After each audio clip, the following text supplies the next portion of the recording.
ายดีมื้อนี้ก็เป็นมื้อวันอาทิตย์เนาะพักผ่อนวันอาทิตย์นั่นเองแล้วก็เลยพาทีมงาน PK Studio มาขี่รถมาเที่ยวภูเพชรภูคำไปเหมือนกันสิมีบ่ลิ้นคักๆบ่มีอาหารแซ่บๆนั่นนะครับมาไปเลย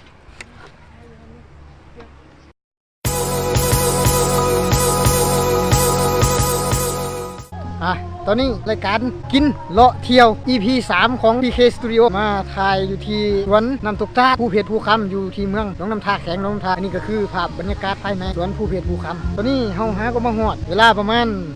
16:30 ออกจากตัวเมืองหนองน้ำทามาประมาณ 30 นาที ตอนนี้ฮอดภูเพชรภูคำวันนี้มาเจอพนักงานเลยเนาะถือว่าโชคดีอยู่อยู่นี่มีบ่เที่ยวยังได๋ เขาเป็นสวนน้ำแล้วก็มีสวนสัตว์ให้เบิ่งได้เขา มี มี สวนสัตว์ เก็บปีคนหนึง20,000แล้ว เก็บปีคนหนึง ตอนนี้ 20,000 เป็นลิ้นปีทรงปี โอเค อาหารมันซื้อเองต่างหาก โอเคเดี๋ยวเราจะไปชิมอาหารนํกันเนาะว่าจีแซ่บ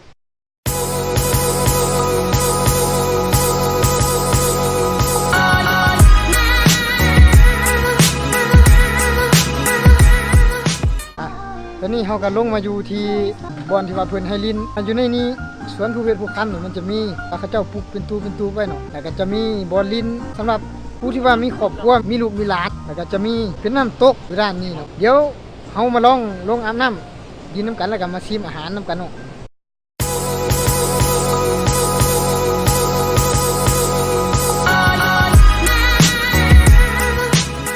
เดี๋ยวนี้เนาะมาเฮามาลินอยู่ภูเพชรภูคำเนาะม่วนหลายมื้อนี้ ตอนนี้เรามาฮอดสวนสัตว์เป็นบ่อนเลี้ยงสัตว์ของภูเพชรภูคำเนาะก็มีสัตว์หลายๆชนิดอยู่เนาะมีทั้งกวางมีฟานมีหมาเด้ตื่มจักหน่อยเฮาสิไปขี่ม้าเนาะถือว่าสำหรับ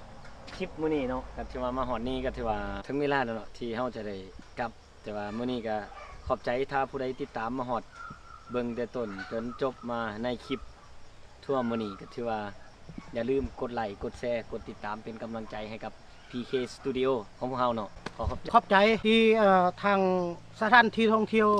ภูเพชรภูคำที่สะดวกให้เฮามาถ่ายทำในมื้อนี้ก็ขอบใจ